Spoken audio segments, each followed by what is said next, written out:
Suamiku mengambil sabuk, mengarahkannya ke tubuhku, memaksaku menandatangani surat kuasa. Tanda tangani ini, teriaknya sambil mendorong kertas ke arahku.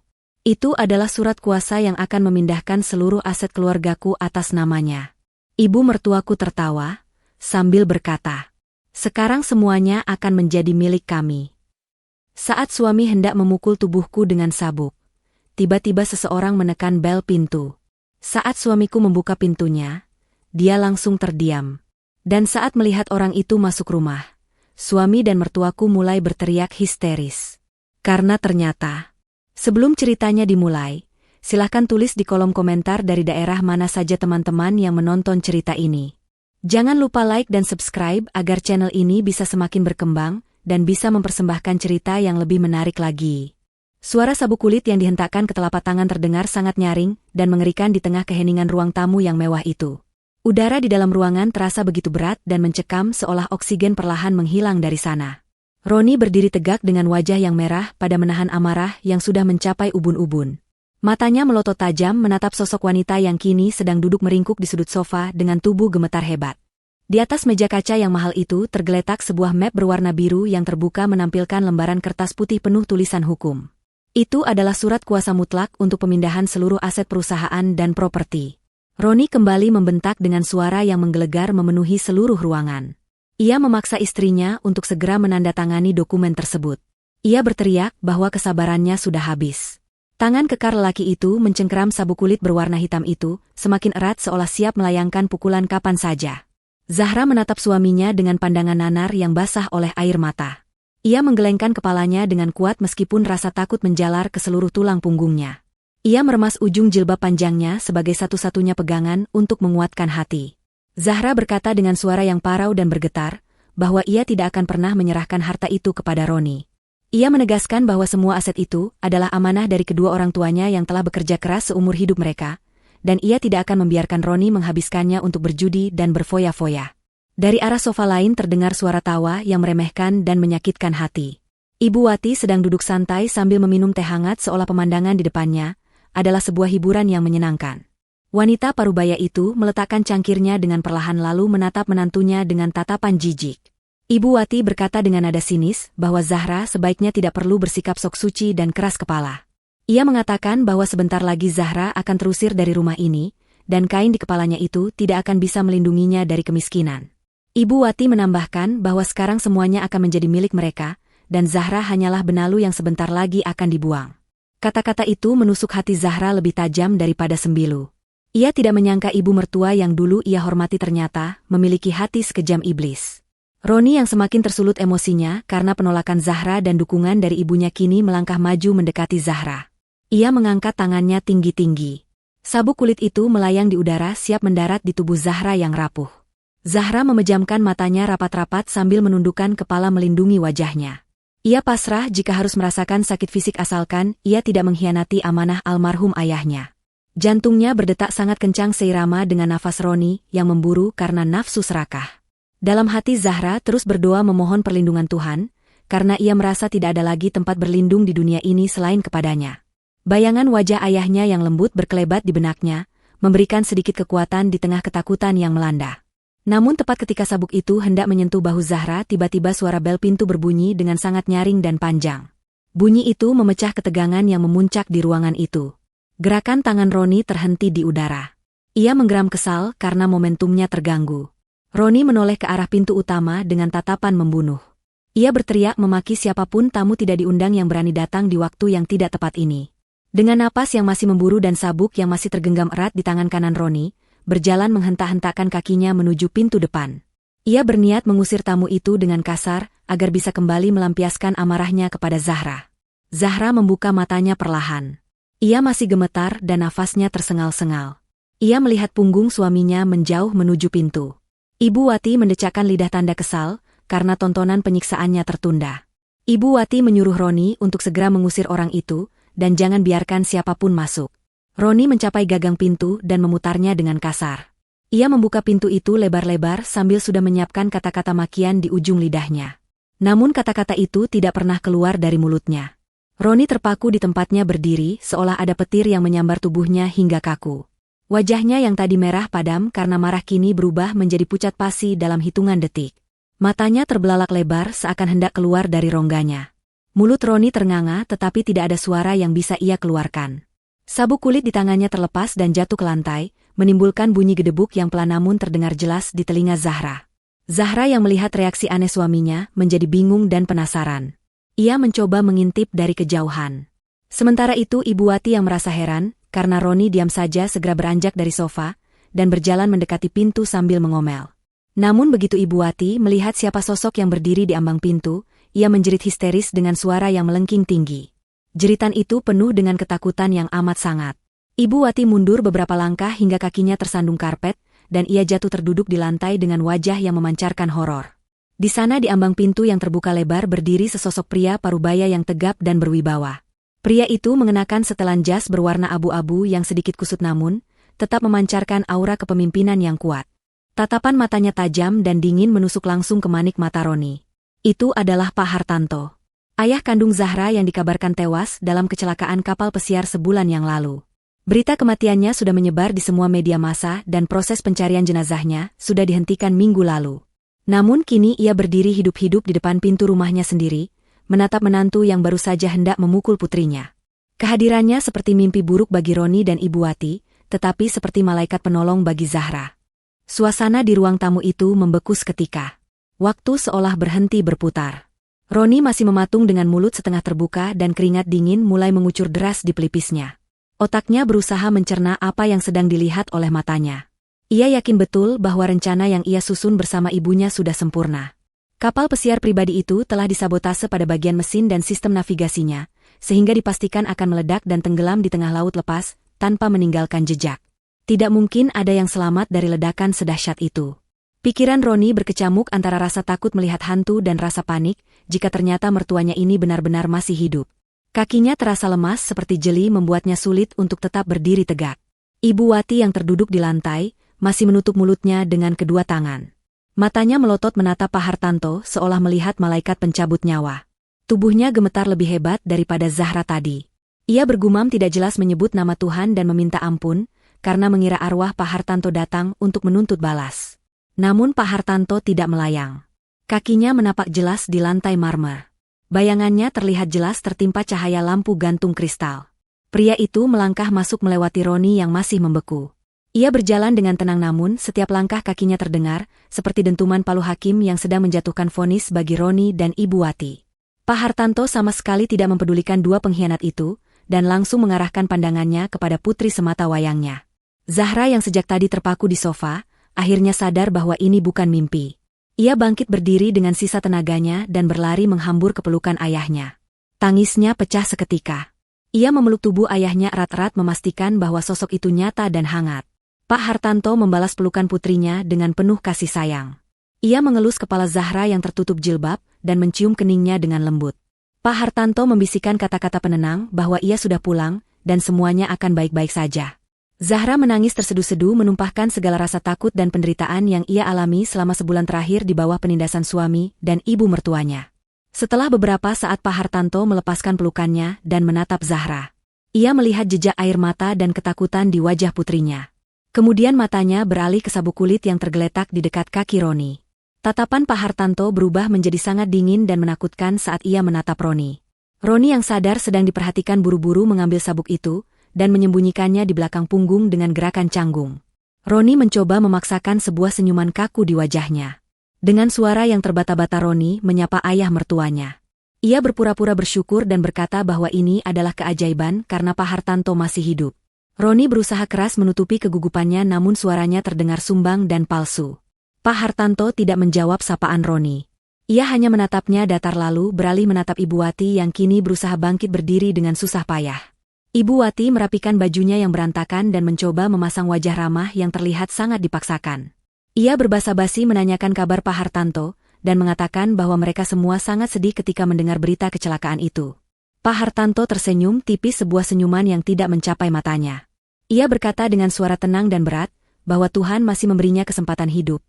Karena sepertinya ada urusan duniawi yang belum selesai ia bereskan. Kalimat itu bermakna ganda dan membuat bulu kuduk Roni serta Ibu Wati meremang. Mereka merasa tersindir namun tidak berani membantah. Pak Hartanto kemudian duduk di sofa utama, mengambil alih posisi tuan rumah yang selama sebulan ini direbut oleh Roni. Ia mulai bercerita dengan narasi yang runtut namun penuh teka-teki. Ia menceritakan bahwa sesaat sebelum kapal meledak ia sempat terjun ke laut, dan terombang-ambing selama berhari-hari, hingga ditemukan oleh nelayan di sebuah pulau terpencil. Ia mengaku mengalami koma dan hilang ingatan sementara, sehingga tidak bisa segera menghubungi keluarga. Baru 2 hari yang lalu ingatannya pulih, dan ia segera meminta bantuan otoritas setempat untuk memulangkannya. Cerita itu terdengar masuk akal bagi orang awam namun bagi Roni dan Ibu Wati cerita itu terasa janggal. Mereka tahu persis detail kerusakan kapal itu. Seharusnya tidak ada jeda waktu untuk melompat. Namun mereka tidak mungkin menyanggah cerita itu tanpa membuka aib kejahatan mereka sendiri. Malam semakin larut dan ketegangan di rumah itu tidak mereda sedikitpun.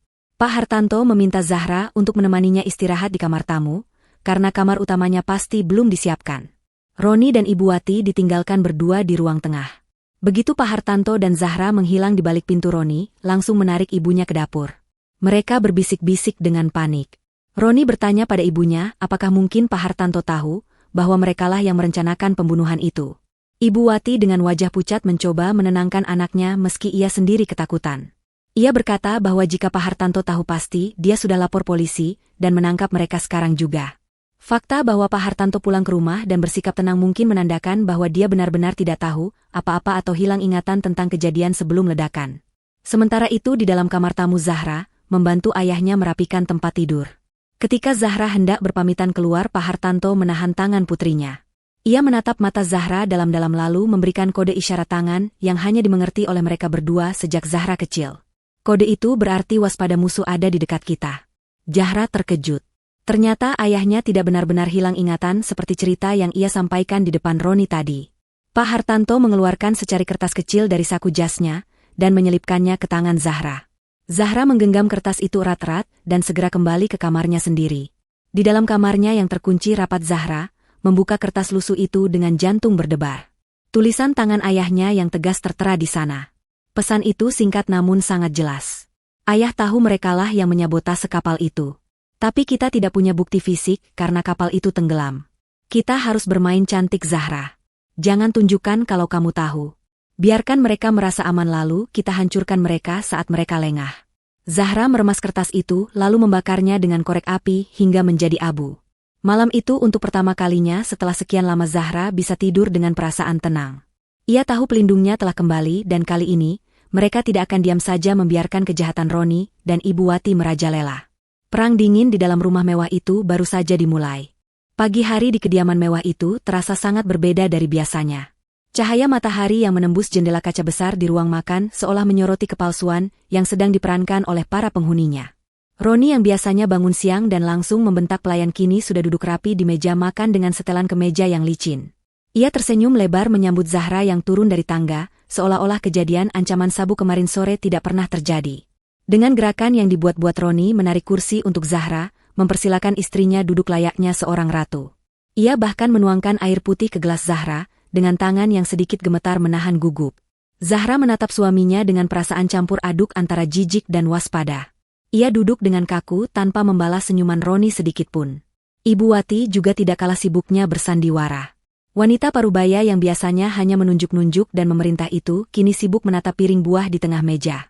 Wajahnya dipoles bedak tebal untuk menutupi kantung mata, akibat tidak bisa tidur semalaman karena ketakutan. Ia menyapa Pak Hartanto dengan nada suara yang dilembut-lembutkan, sangat kontras dengan nada bicaranya yang biasanya melengking tajam. Namun Pak Hartanto tidak tergoyahkan oleh sandiwara murahan itu. Pria itu duduk di ujung meja dengan tenang sambil membaca koran bisnis pagi. Ia hanya mengangguk sekilas tanpa menatap wajah menantu maupun besannya. Ketidakacuhan Pak Hartanto justru membuat Roni dan Ibu Wati semakin merasa tertekan. Mereka merasa seperti terdakwa yang sedang menunggu vonis hakim yang tak kunjung dijatuhkan. Setiap denting sendok yang beradu dengan piring terdengar, seperti ledakan bom di telinga mereka yang sedang paranoid. Setelah sarapan yang penuh keheningan mencekam itu, selesai Pak Hartanto meletakkan serbetnya di meja dan berdiri. Ia meminta Zahra untuk ikut dengannya ke ruang perpustakaan, karena ada hal penting yang ingin ia bicarakan mengenai pengelolaan yayasan keluarga. Roni yang mendengar itu langsung menegakkan punggungnya. Ia menawarkan diri untuk ikut dengan alasan ingin membantu meringankan beban kerja ayah mertuanya. Namun Pak Hartanto menolak dengan halus namun tegas. Ia mengatakan bahwa urusan ini khusus untuk pewaris darah dagingnya saja. Roni terdiam, wajahnya memerah menahan malu dan marah namun ia tidak berani membantah. Zahra mengikuti langkah ayahnya menuju ruang perpustakaan yang terletak di sayap barat rumah meninggalkan suami dan ibu mertuanya yang saling pandang dengan cemas di ruang makan. Sesampainya di perpustakaan, Pak Hartanto mengunci pintu dari dalam. Ruangan itu dipenuhi aroma kertas tua dan kayu jati yang menenangkan. Dinding-dindingnya tertutup rak buku yang menjulang tinggi hingga ke langit-langit. Pak Hartanto berjalan menuju salah satu rak buku yang berisi ensiklopedia tebal. Ia menarik sebuah buku bersampul merah marun, dan tiba-tiba terdengar suara klik pelan. Rak buku itu bergeser perlahan ke samping menampakkan sebuah pintu baja tersembunyi di belakangnya. Zahra terbelalak kaget. Ia sudah tinggal di rumah ini seumur hidupnya namun tidak pernah tahu ada ruangan rahasia di balik perpustakaan ayahnya. Pak Hartanto menempelkan ibu jarinya pada pemindai sidik jari dan pintu baja itu terbuka otomatis mempersilakan mereka masuk ke dalam ruangan yang dingin dan penuh dengan peralatan elektronik. Ruangan itu tidak terlalu besar namun sangat canggih. Di salah satu dinding terpampang deretan layar monitor yang menyala terang menampilkan berbagai sudut rumah mereka secara real time. Zahra menutup mulutnya dengan tangan tak percaya. Ia melihat dapur, ruang tamu, halaman belakang, bahkan lorong depan kamarnya sendiri terpampang jelas di layar-layar itu. Pak Hartanto menjelaskan bahwa ia sudah memasang sistem pengawasan tersembunyi ini sejak setahun yang lalu ketika ia mulai mencurigai gelagat Roni yang sering pulang malam dan kasakusuk dengan ibunya. Kamera-kamera ini berukuran mikro dan tertanam di dalam lampu, hiasan dinding, bahkan di mata patung hiasan sehingga hampir mustahil untuk dideteksi oleh mata telanjang. Pak Hartanto kemudian mengajak Zahra duduk dan memutar ulang rekaman kejadian kemarin sore. Di layar monitor terlihat sangat jelas wajah beringas Roni saat mengangkat sabuk kulitnya. Suara ancaman Roni dan tawa jahat Ibu Wati terekam dengan kualitas audio yang sangat jernih. Zahra meneteskan air mata melihat kembali betapa tidak berdayanya ia saat itu. Hatinya sakit melihat bukti nyata kekejaman orang yang seharusnya menjadi pelindungnya. Pak Hartanto menggenggam tangan putrinya erat-erat menyalurkan kekuatan. Ia berkata dengan nada rendah dan penuh tekad, bahwa semua rekaman ini tersimpan aman di server cloud yang tidak bisa diakses oleh siapapun selain dirinya. Rekaman ini adalah senjata pamungkas mereka. Tidak hanya rekaman kemarin, Pak Hartanto juga menunjukkan rekaman-rekaman lain dari bulan-bulan sebelumnya. Ada rekaman saat Roni sedang menelepon selingkuhannya di taman belakang membicarakan rencana untuk menguasai harta Zahra. Ada juga rekaman Ibu Wati yang sedang mencuri perhiasan Zahra dari laci meja rias lalu memberikannya kepada Roni untuk dijual guna membayar hutang judi. Fakta demi fakta terungkap di depan mata Zahra, membuat hatinya yang lembut perlahan mengeras. Rasa cinta dan hormat yang dulu pernah ada untuk suaminya, kini benar-benar lenyap tak bersisa digantikan oleh rasa muak yang mendalam. Zahra menghapus air matanya dengan kasar.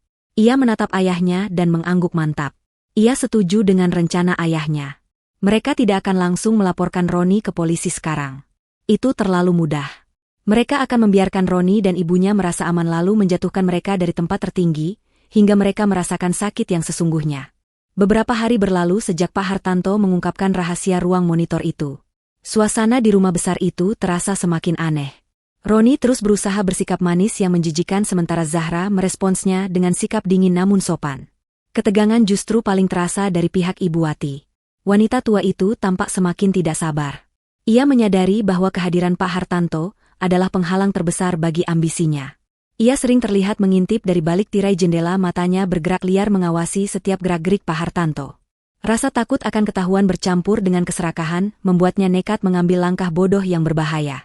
Sore itu Ibu Wati sibuk di dapur sendirian. Ia melarang pelayan untuk masuk dengan alasan ingin membuat ramuan herbal khusus warisan leluhur untuk kesehatan Zahra. Dari balik pintu dapur yang sedikit terbuka tercium aroma jamu yang menyengat namun ada bau lain yang samar-samar tercium, bau apak dan pahit yang tidak wajar. Ibu Wati sedang menumbuk dedaunan kering dan serbuk putih yang ia dapatkan dari kenalan dukunnya di kampung. Ia percaya ramuan itu bisa membuat orang yang meminumnya menjadi linglung, perlahan kehilangan kewarasan, dan akhirnya lumpuh syarafnya. Rencananya sederhana.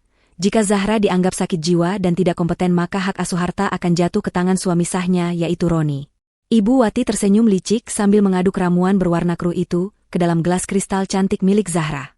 Malam harinya makan malam digelar seperti biasa. Roni dan Pak Hartanto duduk berhadapan sementara Zahra duduk di samping ayahnya. Ibu Wati datang membawa nampan berisi gelas-gelas minuman. Ia meletakkan gelas berisi air putih biasa untuk Pak Hartanto dan Roni namun meletakkan gelas berisi ramuan keruh itu tepat di depan Zahra.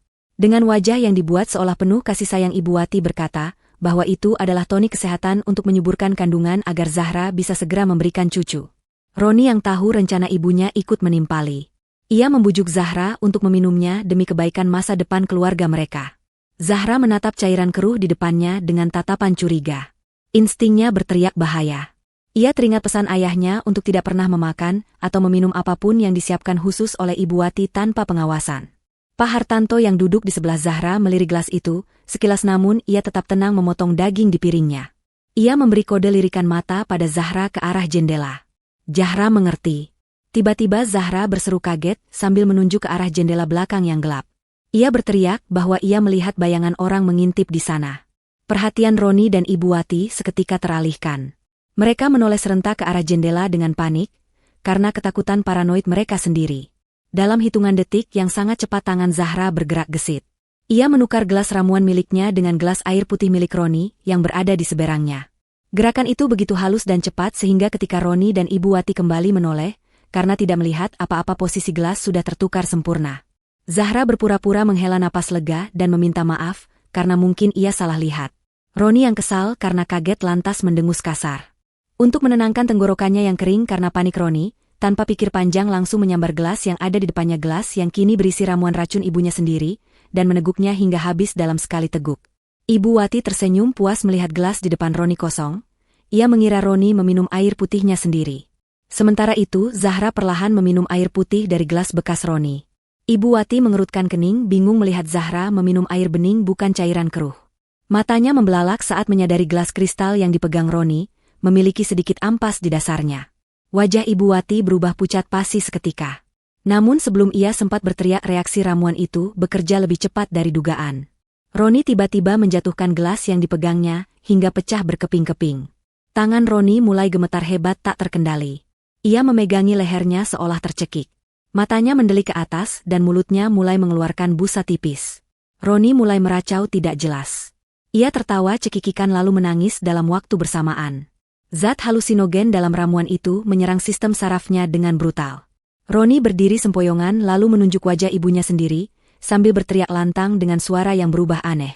Ia berteriak bahwa ibunya adalah penyihir tua yang menyuruhnya membunuh Pak Hartanto. Ia meracau tentang rem mobil yang ia potong dan kapal yang ia bocorkan. Pengakuan demi pengakuan meluncur deras dari mulut Roni yang sedang berhalusinasi. Ibu Wati menjerit histeris mencoba membungkam mulut anaknya, namun Roni justru mendorong ibunya hingga jatuh terjengkang. Roni terus berteriak tentang betapa ia membenci Zahra, dan hanya ingin uangnya untuk membayar hutang bandar judi. Seluruh pelayan yang ada di sekitar ruang makan mendengar pengakuan itu dengan jelas. Pak Hartanto hanya duduk bersandar di kursinya menatap kekacauan itu dengan wajah datar yang dingin. Ia tidak perlu melakukan apa-apa. Karma telah bekerja dengan cara yang paling ironis. Racun yang diniatkan untuk Zahra kini justru membongkar semua aib mereka sendiri. Zahra menatap suaminya yang menggeliat-geliat di lantai dengan tatapan kosong. Malam itu meja makan mewah keluarga mereka berubah menjadi panggung pengadilan bagi keserakahan Roni dan Ibu Wati. Beberapa hari setelah insiden keracunan yang memalukan itu Roni akhirnya pulih dari kondisi fisiknya yang sempat lumpuh sementara. Meskipun ingatannya tentang malam itu agak kabur karena pengaruh obat halusinogen Roni, meyakinkan dirinya sendiri bahwa ia hanya salah makan atau mengalami kelelahan yang sangat parah. Ia menolak percaya bahwa ia telah membocorkan rahasianya sendiri. Keserakahan di hatinya justru semakin membara, karena ia merasa waktunya semakin sempit. Kehadiran Pak Hartanto di rumah dan di perusahaan membuat ruang geraknya sangat terbatas. Roni tahu bahwa ia harus bertindak cepat dan drastis sebelum mertuanya itu mengambil alih kendali penuh atas semua aset yang selama ini ia incar. Dengan nekat Roni menyusun rencana kudeta terakhir yang menurutnya sangat brilian namun sebenarnya adalah lubang kuburnya sendiri. Pagi itu Roni berangkat ke kantor pusat dengan setelan jas mahal yang baru dibelinya dengan kartu kredit perusahaan. Ia membawa serta setumpuk dokumen yang telah ia manipulasi semalaman. Di dalam tas kerjanya tersimpan surat pernyataan palsu yang seolah-olah ditandatangani oleh Zahra. Surat itu berisi persetujuan Zahra untuk melimpahkan hak suaranya dalam rapat umum pemegang saham kepada suaminya. Roni juga telah melobi beberapa pemegang saham minoritas dengan janji-janji manis pembagian dividen yang besar jika mereka mendukungnya. Agenda rapat hari ini sangat krusial yaitu pemungutan suara untuk merombak jajaran direksi dengan alasan bahwa Pak Hartanto sudah tidak kompeten lagi memimpin karena masalah kesehatan mental pasca kecelakaan kapal. Suasana di ruang rapat utama lantai 20 terasa sangat dingin dan formal. Meja oval dari kayu mahoni, mengkilap dikelilingi oleh belasan pria dan wanita berjas rapi, yang merupakan dewan direksi dan pemegang saham utama. Roni duduk di salah satu kursi pimpinan dengan dagu terangkat tinggi, memancarkan kepercayaan diri yang berlebihan. Ia mengetuk-ngetukkan jari di meja dengan tidak sabar menunggu rapat dimulai. Ketika jam menunjukkan pukul 9 tepat sekretaris perusahaan membuka rapat. Roni segera mengambil alih panggung. Ia berdiri dan mulai berpidato dengan gaya yang sangat meyakinkan. Ia memaparkan grafik-grafik kinerja perusahaan yang menurutnya menurun karena kepemimpinan yang stagnan. Dengan nada prihatin yang dibuat-buat, Roni mengatakan bahwa Pak Hartanto mengalami trauma otak akibat kecelakaan, sehingga sering mengambil keputusan yang tidak rasional dan membahayakan masa depan perusahaan. Para pemegang saham mulai berbisik-bisik satu sama lain. Beberapa tampak termakan omongan Roni karena grafik yang ditunjukkan memang terlihat mengkhawatirkan, padahal itu semua adalah data yang sudah diedit oleh Roni. Merasa mendapat angin segar, Roni semakin bersemangat. Ia mengeluarkan kartu asnya, yaitu surat kuasa palsu dari Zahra.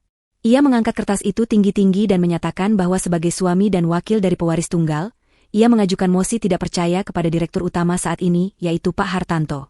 Roni tersenyum lebar merasa kemenangannya sudah di depan mata. Ia membayangkan dirinya duduk di kursi CEO dan mengusir mertuanya ke panti jompo. Namun senyum lebar itu seketika lenyap ketika pintu ruang rapat yang berat itu terbuka lebar dengan suara berdebum. Pak Hartanto melangkah masuk dengan langkah tegap diikuti oleh Zahra yang berjalan anggun di sampingnya. Zahra mengenakan busana kerja syari yang elegan, wajahnya terlihat tegas dan berwibawa, sangat berbeda dengan sosok istri penurut yang selama ini dikenal Roni. Seluruh ruangan menjadi hening seketika. Roni ternganga kaget. Ia tergagap bertanya mengapa Zahra ada di sini padahal seharusnya istrinya itu ada di rumah. Pak Hartanto tidak menjawab pertanyaan Roni. Ia berjalan tenang menuju ujung meja pimpinan tempat proyektor utama dikendalikan. Tanpa banyak bicara, Pak Hartanto mencabut kabel laptop Roni dan menghubungkannya dengan flash disk miliknya sendiri. Layar proyektor berkedip sebentar sebelum menampilkan sebuah video dengan resolusi tinggi. Itu bukan grafik saham melainkan rekaman CCTV dari ruang tamu rumah mereka. Video itu memperlihatkan dengan jelas adegan saat Roni memegang sabuk dan mengancam akan memukul Zahra. Suara Roni yang membentak kasar terdengar, menggema ke seluruh penjuru ruang rapat yang sunyi senyap itu. Wajah para pemegang saham berubah menjadi tegang dan jijik. Roni pucat pasi, ia berusaha maju untuk mematikan proyektor, namun dua orang petugas keamanan perusahaan langsung menahan lengannya. Video berganti ke rekaman lain, kali ini menampilkan Roni dan Ibu Wati yang sedang duduk di dapur, merencanakan pemalsuan laporan keuangan perusahaan untuk menutupi hutang judi Roni. Percakapan mereka tentang menyuap auditor terdengar sangat jernih. Roni meronta-ronta minta dilepaskan, berteriak bahwa itu semua adalah video rekayasa. Namun Pak Hartanto mengangkat tangannya memberi isyarat diam. Ia menatap Roni dengan tatapan yang bisa membekukan darah. Pak Hartanto berkata dengan suara berat yang penuh wibawa, bahwa bukti ini sudah diverifikasi oleh ahli forensik digital. Ia kemudian menoleh ke arah dewan direksi dan mengumumkan bahwa audit internal independen yang dilakukan diam-diam selama seminggu terakhir menemukan bahwa Roni telah menggelapkan dana perusahaan sebesar 50 miliar rupiah untuk kepentingan pribadi. Bukti transfer ke rekening-rekening kasino di luar negeri terpampang jelas di layar menggantikan video tadi. Zahra kemudian maju ke depan mikrofon. Ia menatap suaminya dengan tatapan dingin tanpa emosi. Dengan suara yang lantang dan jelas, Zahra menyatakan bahwa ia tidak pernah menandatangani surat kuasa apapun untuk Roni. Tanda tangan di kertas yang dibawa Roni adalah palsu. Zahra sebagai pemegang saham mayoritas pewaris mengumumkan keputusan mutlaknya hari itu juga. Ia memecat Roni secara tidak hormat dari seluruh jabatannya di perusahaan dan anak perusahaan. Ia juga akan memproses hukum tindakan Roni atas tuduhan penggelapan dana, pemalsuan dokumen, dan kekerasan dalam rumah tangga. Palu diketuk oleh pimpinan sidang mengesahkan keputusan itu. Roni lemas, kakinya tidak mampu menopang tubuhnya lagi. Ia merosot di lantai ruang rapat, ditatap hina oleh orang-orang yang baru saja ia coba tipu. Karir dan reputasi yang ia bangun dengan kebohongan hancur lebur dalam hitungan menit di tangan orang yang paling ia remehkan. Setelah diusir paksa dari gedung kantor oleh security, Roni berlari menuju parkiran dengan napas memburu seperti orang gila.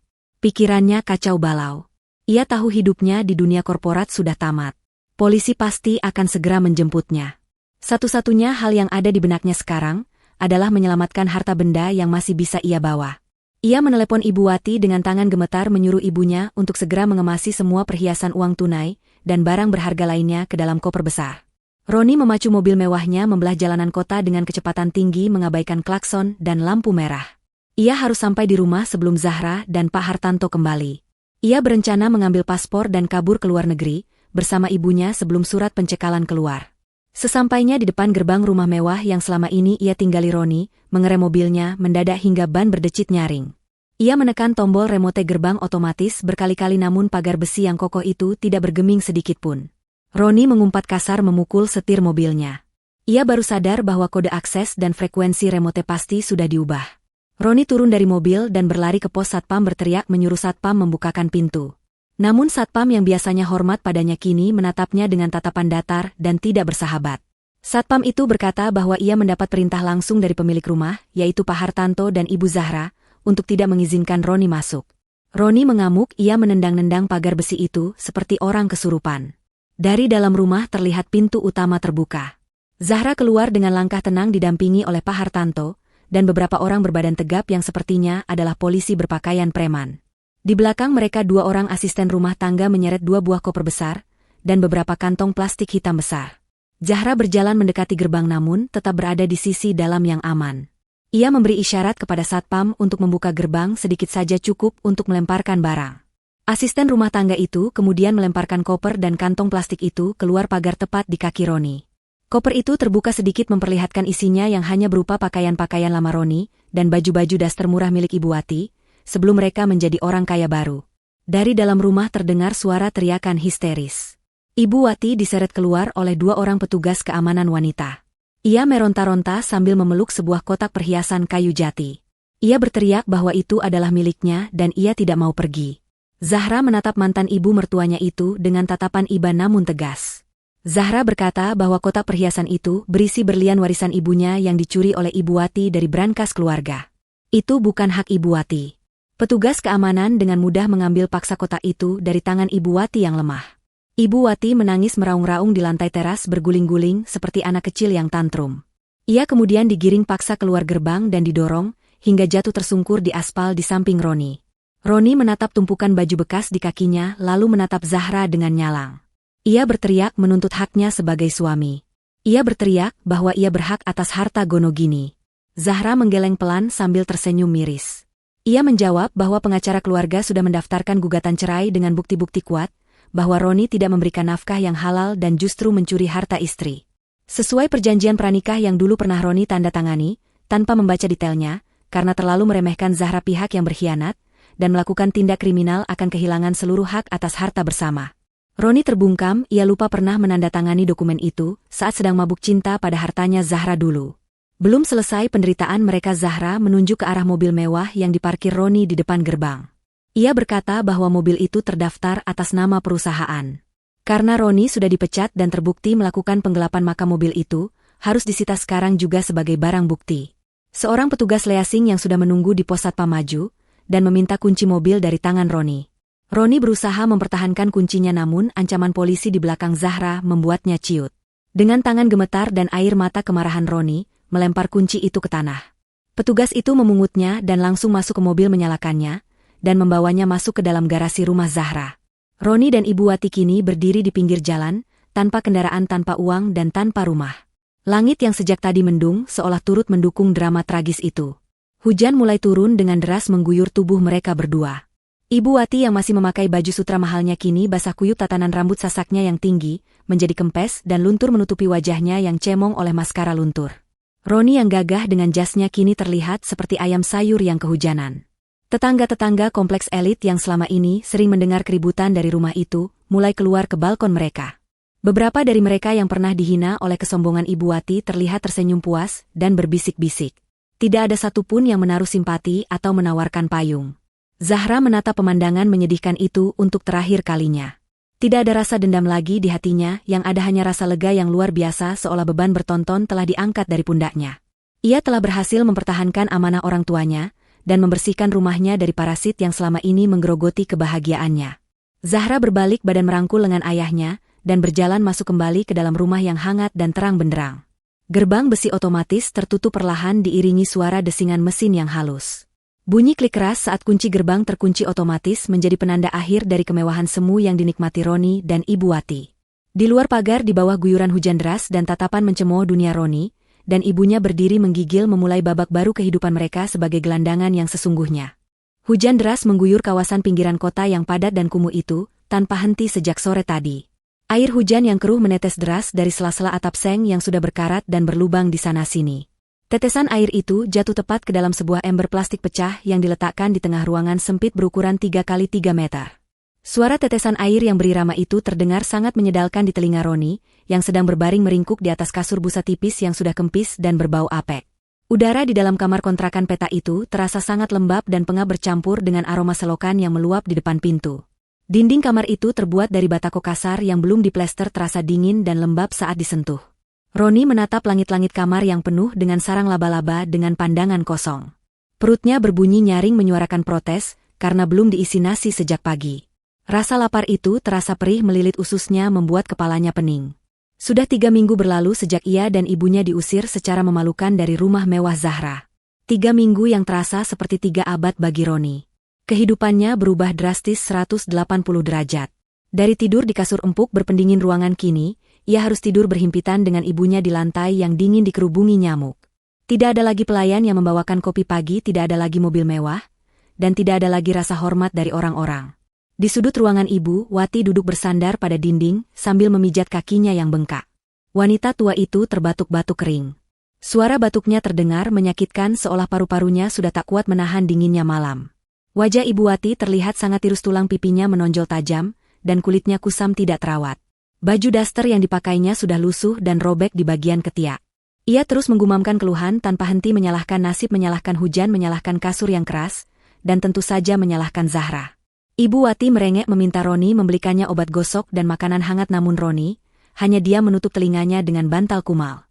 Roni tidak punya uang sepeser pun. Uang saku terakhir hasil menjual jam tangan palsunya sudah habis untuk membayar sewa kontrakan bulan ini, agar mereka tidak tidur di kolong jembatan.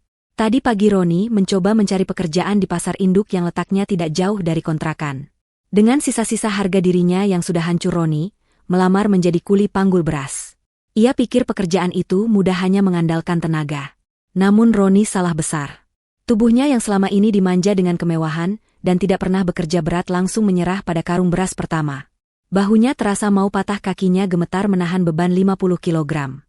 Baru setengah jam bekerja, ia sudah menjatuhkan 1 karung beras, hingga pecah berantakan. Mandor pasar memaki-maki Roni dengan kata-kata kasar di depan banyak orang. Roni yang memiliki temperamen buruk hampir saja memukul mandor itu, namun ia sadar ia tidak punya kuasa apa-apa lagi. Akhirnya Roni diusir tanpa bayaran sepeser pun. Justru, ia harus mengganti rugi beras yang tumpah dengan cara menyerahkan sepatu kets bermerek yang saat itu masih dipakainya. Roni pulang ke kontrakan dengan kaki telanjang yang lecet dan berdarah, karena terkena kerikil jalanan. Rasa sakit di kakinya tidak sebanding dengan rasa sakit di hatinya. Ia merasa dunia sedang menertawakannya. Ia yang dulu seorang direktur yang disegani kini lebih rendah daripada pengemis jalanan. Lamunan Roni buyar ketika Ibu Wati melemparinya dengan gulungan kain lap kotor.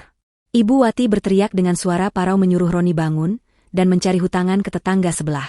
Ibu Wati berkata bahwa ia sangat lapar dan butuh makan. Roni bangkit dengan malas. Wajahnya masam penuh amarah yang tertahan. Ia membentak ibunya agar diam. Roni mengatakan bahwa tetangga sebelah sudah muak melihat muka mereka, karena hutang minggu lalu pun belum dibayar. Tetangga di lingkungan kumuh itu tahu tabiat buruk Ibu Wati, yang suka menghina orang miskin padahal sekarang dirinya sendiri miskin. Tidak ada satupun tetangga yang mau menolong mereka. Karma sosial itu nyata dan menyakitkan. Ibu Wati mulai menangis meraung-raung seperti anak kecil. Ia mengungkit-ungkit masa lalunya saat masih menjadi nyonya besar. Ia bercerita bahwa dulu ia bisa makan daging sapi setiap hari, dan membuang-buang makanan yang tidak enak. Cerita itu justru membuat Roni semakin muak. Roni ingat betul bagaimana ibunya dulu sering memarahi pembantu hanya karena masakan kurang asin lalu menumpahkan makanan itu ke lantai. Sekarang Roni akan melakukan apa saja demi bisa memakan makanan yang dulu dibuang ibunya itu. Tiba-tiba Roni teringat kejadian tadi siang saat ia berjalan pulang dari pasar. Ia melihat sebuah pemandangan yang menampar wajahnya dengan keras. Saat Roni berjalan gontai melewati sebuah warung makan Tegal yang cukup besar, dan ramai, ia melihat sosok wanita yang sangat ia kenal. Itu adalah Bei Surti, mantan asisten rumah tangga yang dulu bekerja di rumah mereka selama 5 tahun. Bei Surti dulu sering menjadi sasaran kemarahan Ibu Wati. Ibu Wati pernah menyiram Bei Surti dengan air panas, hanya karena terlambat menyeduh teh. Bei Surti akhirnya dipecat tanpa pesangon oleh Roni atas hasutan ibunya. Namun siang tadi Roni melihat Bei Surti sedang berdiri di depan meja kasir warung makan itu. Penampilannya bersih dan rapi memakai perhiasan emas di tangannya. Ternyata warung makan yang ramai itu adalah milik Bei Surti. Roni melihat dari kejauhan bagaimana Ibu Wati yang kebetulan sedang lewat di sana mencoba mendekati Bei Surti. Ibu Wati dengan wajah memelas mencoba menyapa mantan pembantunya itu berharap belas kasihan, atau sekadar nasi bungkus gratis. Roni melihat dengan mata kepalanya sendiri bagaimana Bei Surti menatap Ibu Wati. Tidak ada kemarahan di mata Bei Surti, hanya tatapan datar dan dingin. Bei Surti tidak mengusir Ibu Wati dengan kasar, tapi ia berkata dengan suara lantang yang didengar oleh para pelanggan. Bei Surti berkata bahwa ia tidak memberikan sedekah kepada orang yang masih memiliki sifat sombong di hatinya.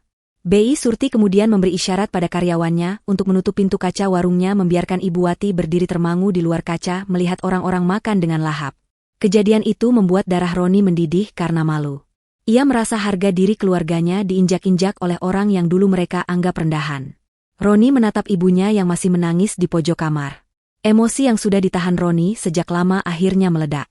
Roni berdiri dan menendang ember penampung air hujan, hingga tumpah membasahi lantai yang sudah becek.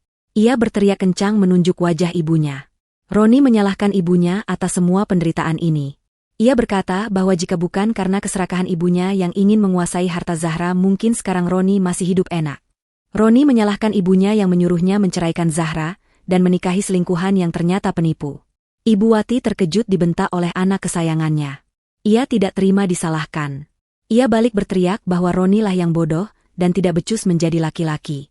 Ibu Wati mengatakan bahwa Roni terlalu lemah sehingga mudah dikalahkan oleh Pak Hartanto. Pertengkaran hebat antara ibu dan anak itu pecah di tengah malam buta diiringi suara guntur yang menggelegar. Kata-kata kotor dan sumpah serapah saling terlontar. Mereka saling membuka aib dan saling menyakiti hati satu sama lain. Tidak ada lagi kasih sayang antara ibu dan anak, yang tersisa hanyalah rasa saling membenci karena terjebak dalam lubang kesengsaraan yang mereka gali sendiri. Malam itu Roni keluar dari kontrakan membanting pintu kayu rapuh itu, hingga hampir lepas dari engselnya. Ia berjalan menembus hujan deras membiarkan tubuhnya basah kuyup. Ia berjalan tanpa arah menyusuri ganggang sempit yang gelap dan bau. Di dalam kepalanya yang kacau hanya ada satu pikiran. Ia tidak tahan lagi hidup seperti ini. Ia tidak mau mati kelaparan dan terhina di tempat sampah ini. Rasa putus asa mulai berubah menjadi nekat. Bayangan wajah Zahra yang tenang dan cantik muncul di benaknya. Namun kali ini bukan rasa cinta yang muncul, melainkan rasa dendam dan keinginan untuk merebut kembali apa yang menurutnya adalah haknya. Di bawah guyuran hujan, Roni bersumpah ia akan melakukan satu hal terakhir. Satu tindakan besar yang akan mengubah nasibnya, entah ia akan kembali kaya raya atau hancur selamanya. Pagi itu matahari bersinar terik seolah mengejek nasib Roni yang semakin suram. Roni duduk di pinggir trotoar jalan protokol yang ramai dengan kendaraan berlalu lalang. Pakaiannya sudah kering di badan namun terlihat sangat kucel dan berbau tidak sedap. Orang-orang yang lewat menutup hidung dan berjalan melipir menjauhinya mengiranya orang gila. Roni tidak peduli. Matanya tertuju lurus ke seberang jalan menatap sebuah gedung perkantoran tinggi yang megah berlapis kaca biru.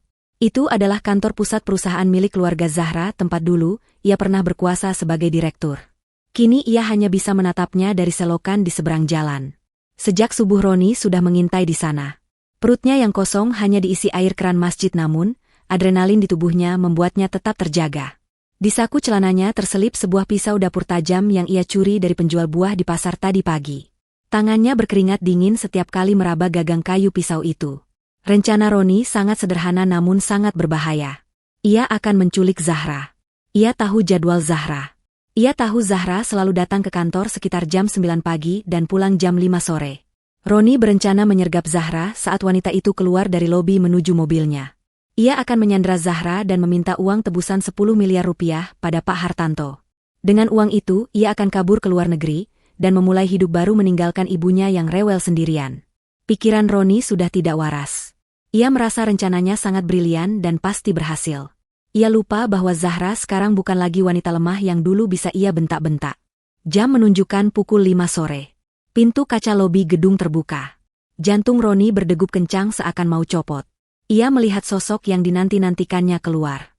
Zahra berjalan dengan anggun mengenakan busana kerja berwarna pastel dan jilbab senada yang melambai tertiup angin.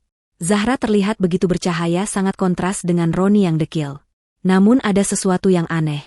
Biasanya Zahra selalu dikelilingi oleh asisten dan staf, namun sore ini, Zahra berjalan sendirian menuju area parkir VIP yang letaknya agak terpisah di samping gedung. Kesempatan emas, pikir Roni. Ia tidak menyadari bahwa situasi ini terlalu sempurna untuk menjadi kenyataan. Roni segera bangkit dari duduknya. Ia menarik topi kumal yang ditemukannya di tong sampah untuk menutupi sebagian wajahnya. Dengan langkah cepat dan mengendap-endap Roni menyeberang jalan memanfaatkan celah kemacetan. Ia menyelinap masuk ke area parkir melalui celah pagar tanaman yang dulu sering ia lalui saat ingin merokok diam-diam. Suasana parkiran VIP itu sepi dan agak remang-remang karena tertutup bayangan gedung. Roni bersembunyi di balik pilar beton besar, nafasnya memburu, matanya liar mengawasi Zahra yang sedang berjalan menuju mobil sedannya. Zahra terlihat sedang sibuk mencari kunci mobil di dalam tasnya. Langkahnya pelan dan santai. Roni menunggu momen yang tepat. Ketika Zahra sudah dekat dengan pilar tempatnya bersembunyi, Roni melompat keluar dengan gerakan tiba-tiba. Ia langsung menyergap Zahra dari belakang, melingkarkan lengan kirinya ke leher Zahra dengan kuat sementara tangan kanannya menempelkan mata pisau yang dingin ke leher Zahra yang tertutup jilbab. Zahra terkesiap kaget, tubuhnya menegang. Roni berbisik dengan suara mendesis di telinga Zahra, suara yang penuh dengan kebencian dan keputusasaan. Roni mengancam agar Zahra tidak berteriak, atau pisau itu akan menggores lehernya. Ia memaksa Zahra untuk masuk ke dalam mobil dan menyetirnya ke lokasi yang akan Roni tentukan. Roni berkata bahwa ia hanya butuh uang, dan jika Zahra menurut maka ia tidak akan menyakiti wanita itu.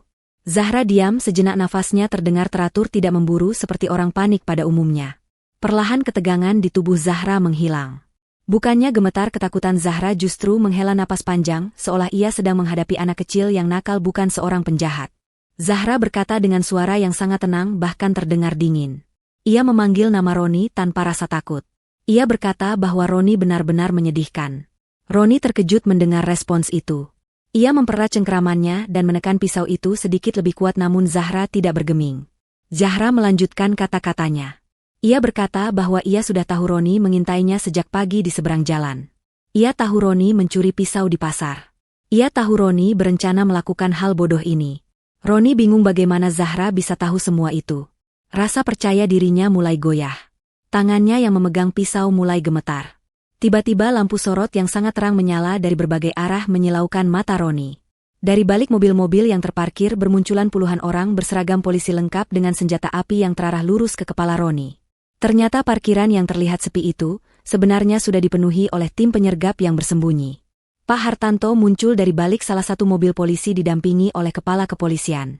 Wajah Pak Hartanto merah pada menahan marah melihat pisau di leher putrinya, namun ia tetap berdiri tenang mempercayakan situasi pada profesional. Polisi berteriak melalui pengeras suara memerintahkan Roni untuk menjatuhkan senjatanya dan menyerah sekarang juga karena ia sudah terkepung total. Roni panik bukan main. Ia menoleh ke kiri dan ke kanan mencari jalan keluar, namun tidak ada celah. Ia terjebak dalam perangkap yang ia masuki sendiri. Zahra memanfaatkan momen kepanikan Roni. Dengan gerakan bela diri praktis yang sempat ia pelajari, Zahra menginjak kaki Roni dengan tumit sepatunya sekuat tenaga lalu menyikut perut Roni dengan sikunya. Roni mengerang kesakitan, cengkeramannya melonggar. Zahra melepaskan diri dan berlari menjauh ke arah ayahnya. Belum sempat Roni menegakkan badannya, 3 orang polisi berpakaian preman langsung menerjangnya. Roni dibanting keras ke aspal, wajahnya mencium tanah parkiran yang kasar. Tangannya ditekuk paksa ke belakang dan bunyi klik dari borgol besi terdengar mengunci pergelangan tangannya. Pisau dapur murahan itu terlempar jauh. Roni berteriak-teriak, memberontak, memaki-maki polisi dan memanggil nama Zahra. Namun teriakannya hanya sia-sia. Ia diseret paksa untuk berdiri. Wajahnya lebam dan kotor. Ia melihat Zahra berdiri di samping Pak Hartanto menatapnya dari kejauhan. Tidak ada kebencian di mata Zahra, hanya tatapan iba yang mendalam. Zahra menggelengkan kepalanya pelan melihat mantan suaminya yang kini tampak seperti binatang liar yang tertangkap. Pak Hartanto merangkul bahu putrinya dan membawanya masuk ke dalam mobil aman, meninggalkan Roni yang terus meronta saat dimasukkan ke dalam mobil tahanan. Rencana besar Roni untuk mendapatkan 10 miliar berakhir dengan dirinya yang kini resmi menjadi tahanan kriminal dengan pasal berlapis mulai dari pencurian senjata tajam, percobaan penculikan, hingga pengancaman pembunuhan. Di dalam mobil polisi yang membawanya menuju kantor polisi, Roni menangis. Bukan tangisan penyesalan tapi tangisan ketakutan akan bayangan penjara yang mengerikan. Ia membayangkan dirinya akan membusuk di sel sempit dikelilingi penjahat-penjahat bengis. Ia teringat ibunya yang masih menunggu di kontrakan kelaparan. Siapa yang akan memberi makan ibunya jika ia dipenjara? Pertanyaan itu terlambat muncul di benaknya. Sirine mobil polisi meraung, membelah kemacetan sore membawa Roni menuju takdir gelap yang ia ciptakan sendiri. Hari itu menjadi hari terakhir Roni melihat matahari sebagai manusia bebas. Suara pintu besi yang beradu dengan tralis baja menghasilkan bunyi dentuman keras yang menggema di seluruh lorong penjara yang suram itu.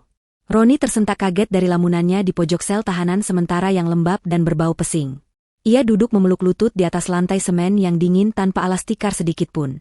Cahaya matahari hanya masuk melalui celah ventilasi kecil di bagian atas dinding menciptakan garis-garis bayangan yang seolah mengurungnya dalam kegelapan abadi. Wajah Roni yang dulu bersih dan terawat kini dipenuhi lebam biru dan goresan luka, akibat perkelahian dengan sesama tahanan saat berebut jatah makanan yang sedikit.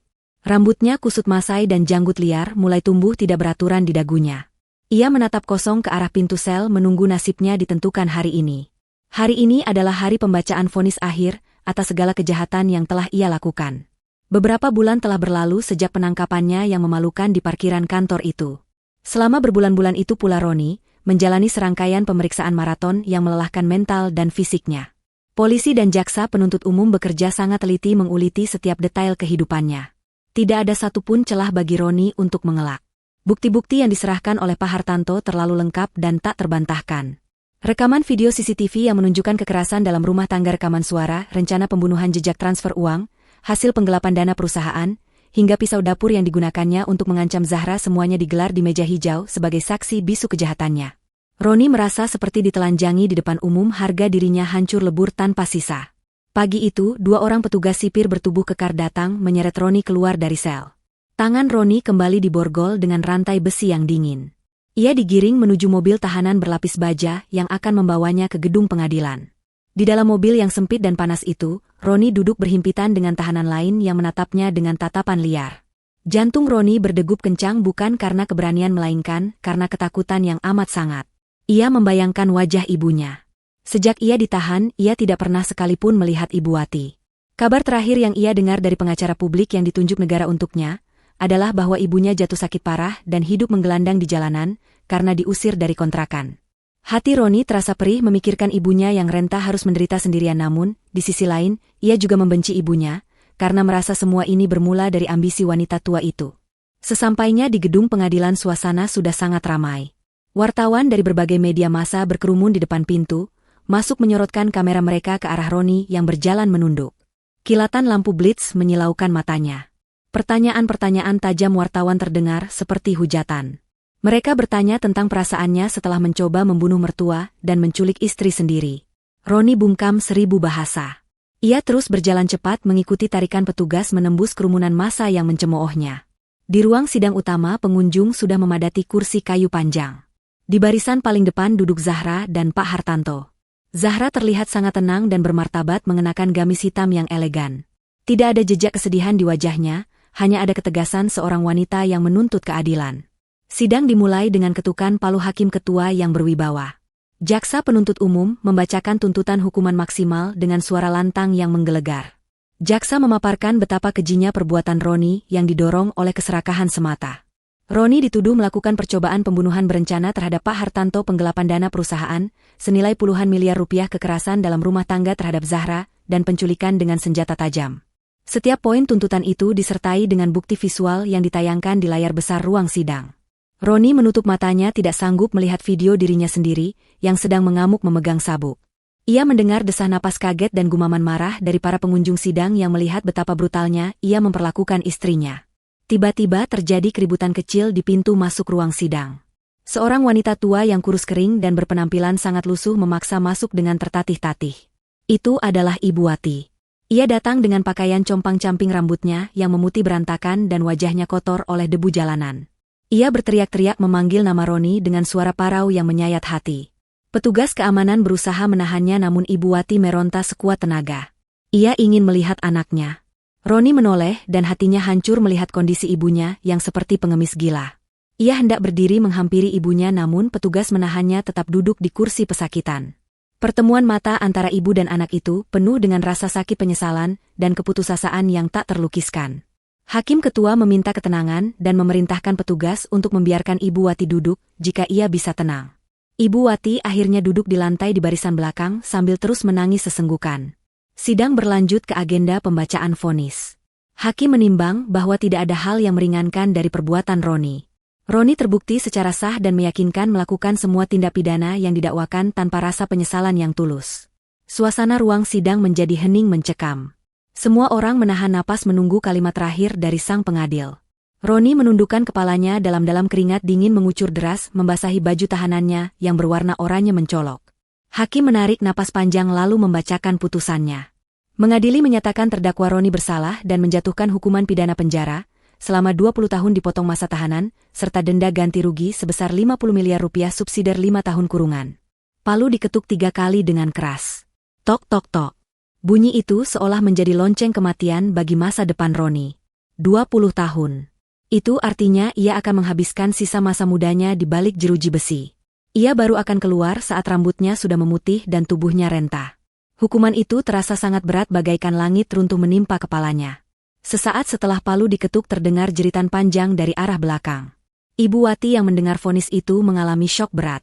Matanya mendelik ke atas tubuhnya kejang-kejang hebat lalu ia ambruk tidak sadarkan diri di lantai ruang sidang. Mulutnya miring dan air liur menetes tak terkendali. Ia terkena serangan stroke mendadak akibat tekanan darah yang melonjak drastis karena stres dan kaget. Suasana ruang sidang menjadi kacau. Petugas medis segera berlarian masuk memberikan pertolongan pertama. Roni berteriak histeris memanggil ibunya. Ia meronta-ronta dari pegangan petugas berusaha lari mendekati tubuh ibunya yang kaku namun borgol, dan tenaga petugas menahannya kuat.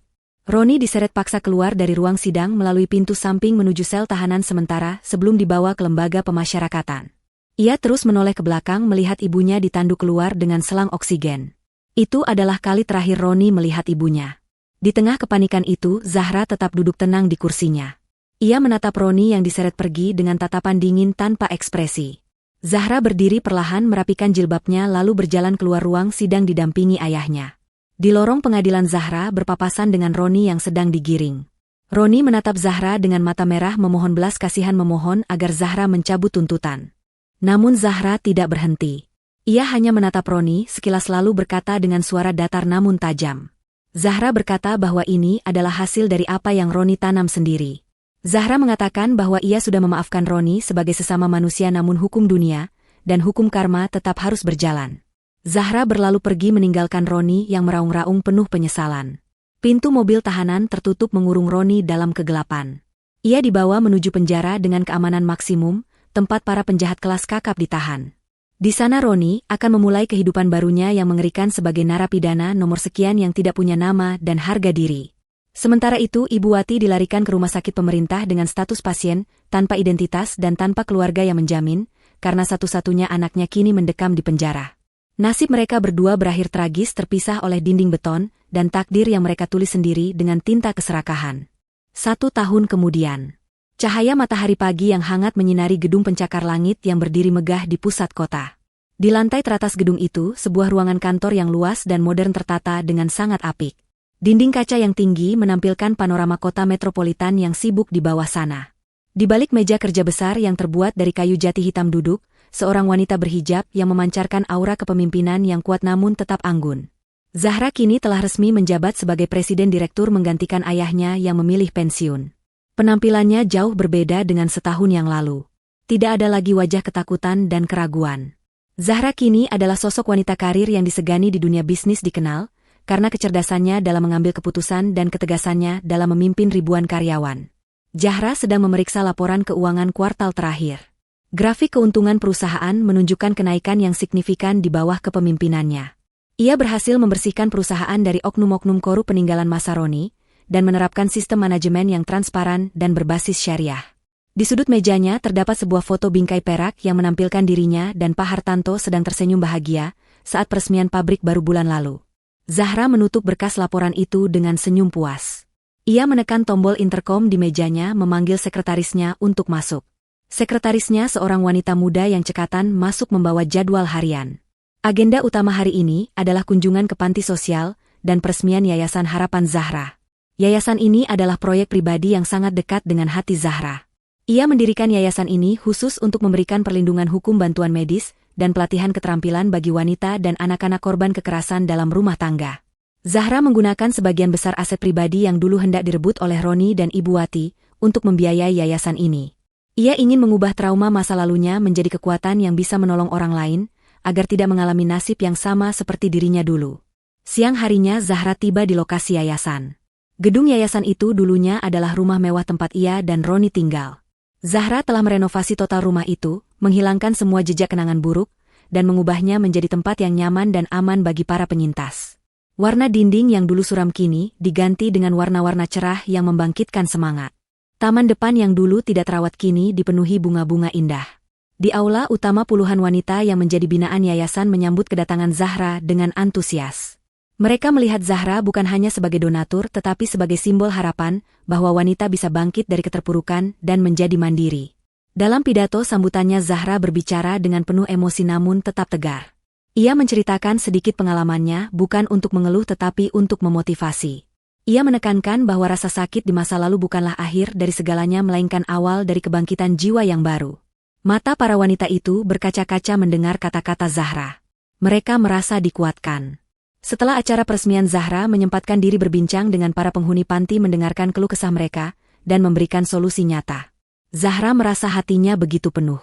Kebahagiaan yang ia rasakan saat bisa membantu orang lain jauh lebih besar daripada kebahagiaan semu yang dulu ia rasakan saat memiliki suami tampan namun berhati iblis. Sore harinya sebelum pulang ke rumah ayahnya, Zahra mampir sebentar ke sebuah tempat yang tidak pernah ia duga akan ia kunjungi lagi. Ia pergi ke kantor pos untuk mengirimkan sebuah surat. Surat itu ditujukan ke Lembaga Pemasyarakatan Nusa Kambangan tempat Roni kini ditahan. Amplop surat itu berisi undangan syukuran kesuksesan perusahaan dan sebuah majalah bisnis terkemuka yang memuat profil Zahra sebagai CEO wanita paling berpengaruh tahun ini. Di halaman sampul majalah itu Zahra terlihat cantik dan berkuasa. Zahra tidak menuliskan pesan apapun di dalamnya. Ia hanya ingin Roni melihat bahwa wanita yang dulu ia anggap lemah dan bodoh kini telah terbang tinggi jauh di atas jangkauannya. Ini adalah balas dendam yang paling elegan, membiarkan musuh melihat kesuksesan kita sementara mereka membusuk dalam penyesalan. Di penjara Roni menerima paket itu dengan tangan gemetar. Ia kini kurus kering, kulitnya menghitam dan penuh panu. Giginya tanggal 2 karena dipukuli oleh kepala geng di blok selnya. Roni menjadi pesuruh bagi narapidana lain mencuci baju dan memijat kaki mereka demi mendapat perlindungan. Saat Roni membuka majalah itu dan melihat wajah Zahra yang bersinar, air matanya tumpah. Ia menangis meraung-raung di pojok sel memeluk majalah itu. Rasa penyesalan yang terlambat menghantam dadanya sesak. Ia menyadari betapa bodohnya ia telah menyanyiakan berlian demi menggenggam kerikil. Teman-teman satu selnya hanya menertawakannya dan melemparinya dengan kulit kacang, menambah kehinaan yang ia rasakan. Sementara itu nasib Ibu Wati tak kalah menyedihkan. Di sebuah bangsal rumah sakit jiwa milik pemerintah yang kumuh dan bau, Ibu Wati terbaring lumpuh total di atas ranjang besi berkarat. Stroke yang menyerangnya di pengadilan telah melumpuhkan separuh tubuhnya dan merusak sebagian otaknya. Ia tidak bisa bicara, hanya bisa mengerang tidak jelas. Matanya menatap kosong ke langit-langit. Tidak ada yang menjenguknya. Perawat hanya datang sesekali untuk mengganti popok dan menyuapinya bubur hambar dengan kasar. Ingatannya timbul tenggelam. Kadang ia merasa masih menjadi nyonya besar dan berteriak memarahi perawat namun hanya suara erangan yang keluar. Kadang ia teringat Roni dan menangis tanpa suara. Ia terjebak dalam tubuhnya sendiri yang tidak berdaya, sendirian dalam kesepian yang abadi menunggu ajal menjemput. Matahari mulai terbenam ketika Zahra sampai di rumah ayahnya. Pak Hartanto sedang duduk santai di teras belakang menikmati teh sore sambil membaca buku. Zahra datang dan mencium tangan ayahnya dengan takzim. Pak Hartanto tersenyum bangga melihat putrinya. Mereka duduk berdua menikmati senja yang indah. Langit berwarna jingga keemasan memancarkan kedamaian. Zahra bercerita tentang kegiatan di yayasan hari ini, dan Pak Hartanto mendengarkan dengan penuh perhatian, sesekali memberikan nasihat bijak. Zahra kemudian berdiri berjalan menuju pagar pembatas teras, menatap hamparan kebun yang hijau. Ia menghirup udara segar dalam-dalam, mengisi paru-parunya dengan rasa syukur. Ia teringat masa-masa sulit setahun yang lalu, saat ia hampir menyerah pada keputusasaan. Namun kini ia berdiri tegak lebih kuat dari sebelumnya.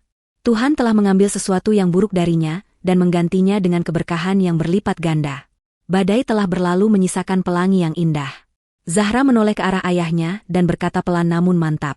Ia berkata bahwa ia sudah memaafkan masa lalu, bukan karena mereka pantas dimaafkan tapi karena Zahra pantas mendapatkan kedamaian. Ia tidak lagi membenci Roni atau Ibu Wati. Mereka hanyalah bagian kecil dari sejarah hidupnya yang menjadikannya wanita tangguh seperti sekarang. Pak Hartanto mengangguk setuju, matanya berkaca-kaca karena haru. Cerita ini berakhir dengan pemandangan Zahra dan ayahnya yang tertawa bersama di bawah sinar bulan yang mulai nampak. Kejahatan telah dikalahkan oleh kebenaran. Keserakahan telah hancur oleh keikhlasan. Zahra, sang wanita berhijab yang dulu diremehkan, kini menjadi pemenang kehidupan yang sesungguhnya. Ia melangkah maju menyongsong masa depan yang cerah meninggalkan jejak kelam di belakang punggungnya selamanya. Layar kehidupan menutup kisah mereka dengan keadilan yang sempurna. 5 tahun telah berlalu sejak ketukan palu hakim memisahkan takdir Zahra dari masa lalunya yang kelam. Waktu berjalan dengan caranya yang misterius menyembuhkan luka yang menganga namun juga menggerus bebatuan kesombongan hingga menjadi debu. Jakarta pagi ini tampak begitu cerah seolah langit turut merayakan pencapaian besar yang sedang terjadi di sebuah ballroom hotel bintang 5 di pusat kota. Ribuan lampu kristal memantulkan cahaya ke segala penjuru menerangi wajah-wajah tamu undangan yang berasal dari berbagai negara. Di atas panggung megah yang dihiasi bunga-bunga segar Zahra berdiri dengan anggun di depan podium. Ia mengenakan busana muslimah berwarna biru dongker yang elegan dipadukan dengan jilbab sutra yang menutup dada dengan santun. Tidak ada lagi sisa-sisa wanita ketakutan yang dulu gemetar di bawah ancaman sabuk kulit suaminya. Wanita yang berdiri di sana sekarang adalah sosok yang karismatik seorang pemimpin visioner yang baru saja dinobatkan sebagai tokoh filantropi wanita Asia tahun ini. Tepuk tangan bergemuruh memenuhi ruangan saat Zahra menerima trofi emas berbentuk sayap burung Garuda itu. Ia tersenyum tulus matanya menyapu seluruh ruangan dan berhenti pada satu sosok di meja VIP paling depan. Pak Hartanto duduk di sana dengan rambut yang kini telah memutih sepenuhnya. Pria tua itu tersenyum bangga air mata haru menggenang di pelupuk matanya yang mulai keriput. Tubuh Pak Hartanto mungkin sudah tidak setegap dulu jalannya pun, kini harus dibantu dengan tongkat penyangga namun, semangatnya untuk melihat putrinya bahagia tidak pernah padam. Zahra mendedikasikan penghargaan itu untuk ayahnya satu-satunya laki-laki yang tidak pernah mengkhianatinya. Dalam pidatonya Zahra berbicara tentang pentingnya kemandirian ekonomi bagi wanita. Suaranya lantang dan berwibawa disiarkan secara langsung oleh berbagai stasiun televisi nasional. Ironisnya siaran itu juga sampai ke tempat-tempat yang paling gelap dan tersembunyi, tempat di mana cahaya matahari seolah enggan untuk masuk. Ratusan kilometer dari kemegahan ballroom itu di sebuah pulau terpencil yang dikelilingi oleh laut selatan yang ganas suasana sangat bertolak belakang. Di dalam sebuah blok sel penjara Nusa Kambangan yang lembab dan berbau apek Roni, sedang duduk menatap layar televisi tabung tua yang diletakkan di balik jeruji besi ruang rekreasi. Televisi itu adalah satu-satunya hiburan bagi para narapidana dan sore itu, sipir penjara kebetulan menyalakan saluran berita. Roni menatap layar itu tanpa berkedip. Wajahnya kini terlihat jauh lebih tua dari usia sebenarnya. Kulitnya kusam dan kasar terbakar matahari karena kerja paksa di ladang penjara setiap hari. Tubuhnya yang dulu berisi karena makanan enak ini kurus kering tinggal tulang berbalut kulit. Matanya cekung dikelilingi lingkaran hitam yang menandakan kurang tidur dan keputusasaan yang berkepanjangan. Ketika kamera televisi menyorot wajah Zahra secara close-up, saat menerima piala Roni merasakan sesak napas yang luar biasa seolah ada batu besar yang menghimpit dadanya. Ia melihat senyum Zahra, senyum yang dulu pernah menjadi miliknya namun, ia sia-siakan demi keserakahan dan ego. Narapidana lain yang duduk di sebelahnya, seorang residivis kasus perampokan menyenggol lengan Roni sambil tertawa mengejek. Ia bertanya apakah wanita cantik di TV itu benar-benar mantan istri Roni, seperti yang sering Roni bualkan saat awal masuk penjara. Roni hanya bisa menunduk diam. Dulu ia sering menyombongkan diri bahwa ia pernah menikahi wanita kaya raya itu, namun sekarang tidak ada satupun orang yang percaya padanya. Siapa yang akan percaya bahwa narapidana dekil tukang cuci kakus ini pernah bersanding dengan wanita sekelas Zahra? Kenyataan itu menampar Roni lebih keras daripada pukulan fisik. Jarak antara dirinya dan Zahra kini bukan lagi sekadar tembok penjara melainkan jurang nasib yang tak mungkin lagi dijembatani. Roni bangkit dari duduknya berjalan gontai kembali ke selnya yang sempit. Langkahnya berat seakan menyeret beban dosa yang tak berkesudahan. Di dalam sel ia duduk di pojok memandangi dinding batu yang dingin. Pikirannya melayang pada ibunya. Sudah 5 tahun ia tidak melihat wajah Ibu Wati. Tidak ada kunjungan, tidak ada surat, tidak ada kabar. Roni sering bertanya pada petugas rohani yang datang namun jawabannya selalu nihil. Ia merasa seperti anak hilang yang dibuang oleh dunia. Rasa sepi itu mencekik perlahan-lahan membunuh jiwanya sedikit demi sedikit setiap hari. Ia merindukan masakan ibunya, ia merindukan omelan ibunya, bahkan ia merindukan saat-saat mereka merencanakan kejahatan bersama. Setidaknya saat itu ia tidak sendirian. Kini ia benar-benar sebatang kara di tengah kerumunan penjahat yang siap memangsanya jika ia lengah. Sementara itu nasib Ibu Wati telah mencapai titik nadirnya di sebuah bangsal isolasi rumah sakit jiwa daerah yang terletak di pinggiran kota yang kumuh. Malam itu hujan turun dengan deras disertai angin kencang yang membuat atap seng rumah sakit berderit menakutkan. Di atas ranjang besi yang karatan Ibu Wati terbaring lemah. Tubuhnya lumpuh total akibat stroke yang dideritanya 5 tahun lalu semakin parah. Ia tidak bisa bergerak, ia tidak bisa berbicara. Hanya matanya yang masih bisa bergerak liar menyiratkan ketakutan yang amat sangat.